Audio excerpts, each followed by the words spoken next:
Alright guys, welcome back to the channel. Here's just another quick update. All the fixes that we've done so far with the vibration and just normal use. We have a pretty unique opportunity here without the fuel tank on it. So let's get right into it. So I said I'd get back to it, and here we go. So during normal riding, the exhaust actually broke in two different places. There was a pretty big rip at this 90-degree elbow right here, and then traveling down there was a crack that was developing here. So essentially what I did was to fix that. Down here at this bottom one, I had an 1.5-inch sleeve. I welded the pipe back together, put the 1.5-inch sleeve over it, and then welded the sleeve back. Up here, I was able to cut it and weld the pipe back together. And I'm kind of comfortable with that fix simply because, as you can see what I've done, so a typical motorcycle joint, the exhaust is split here, and I put sort of a slip-on style section. So this whole exhaust can move, which is what it could not do last time, which I'm pretty sure is what broke the exhaust from before that, or my good welding. So this mount obviously solid mounts the exhaust to the frame, which didn't allow for much play at all in both of those elbows.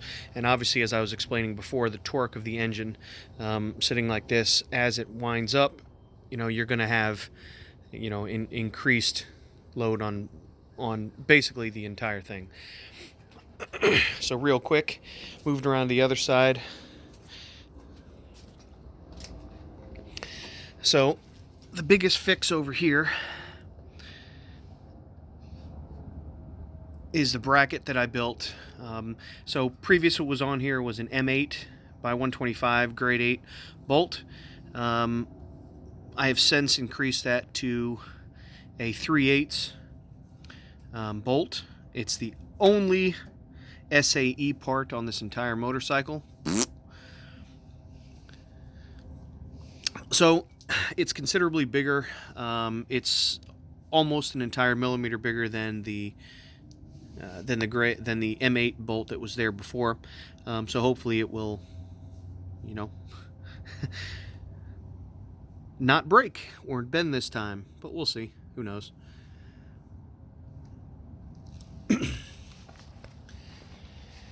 Moving back around to this side of the turbo.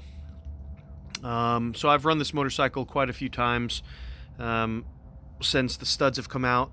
I don't see any movement, but who knows? Again, it's still red Loctite, and so, that's just what's going to happen. We'll fix it as it goes forward. Here's another shot of the other side.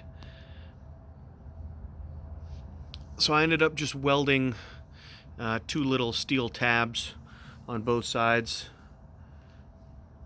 of the exhaust on both pieces.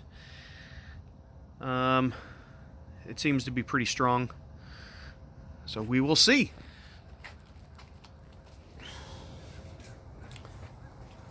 So the fuel tank is off before the fuel tank. So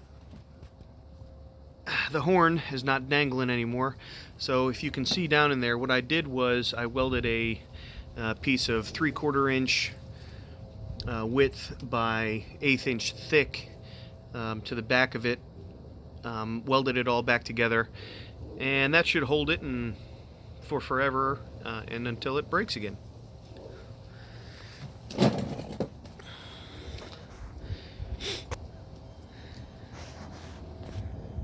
So one of the things that joint allowed me to do was to build this.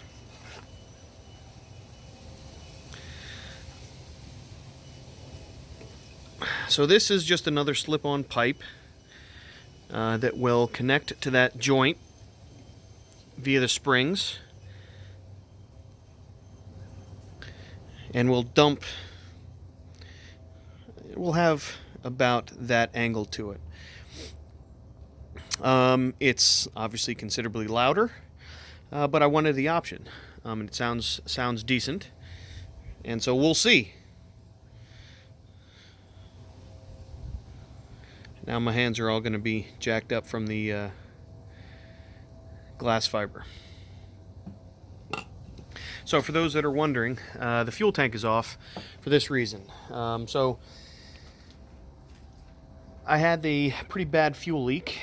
Not pretty bad, but it was good enough to take it off. And basically where it was coming from was there was a fuel sending unit that I had kind of just let there and used as the plug, and it was actually leaking through the center of the sending unit.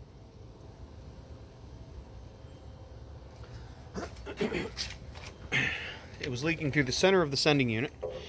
So there's the sending unit, and there's the piece that it was leaking through. So that sending unit fits into the tank like that, and that's the old float. But it was, it was leaking directly through the center of it. So that thing's junk. So I've made a plate, machined a plate, and I'll have another couple videos on that. So what you're seeing in there is a sealer. I've noticed that because of the water content of the diesel, there's quite a bit of, it wasn't quite a bit, but it was surface rust that was on the inside of the tank. And this tank is from 1979. And so what this stuff does is you put it on the inside of the tank, slosh the tank around, coat everything, and it creates basically an impermeable barrier, a new tank inside of a tank, and it seals off and neutralizes the rust. It seems to be working pretty good so far. I mean, it's pretty hard. So hopefully I don't get a whole lot of gunk inside the tank again. And so for those of you that are wondering, this stuff is called POR15. It's fuel tank sealer. You can get it off of Amazon, and it's kind of expensive, but it's less expensive than getting another tank. So that's the update. If you guys have any other questions regarding anything of the build, last thing. So this fuel tank sealer, the only reason why the motorcycle is not back together yet, you have to wait 96 hours from the application of the product before it can touch fuel, before you can fill the tank back with fuel. So that has to sit out in the air for 96 hours before you can put fuel to it. So other than that, everything's coming along. The motorcycle does run, and it's actually considerably quieter, if you can imagine, without the two big cracks. And I will post, hopefully if I can figure out how, post a picture of the exhaust in the video. If not, I'll just post a picture. So anyway, we'll see you guys again shortly.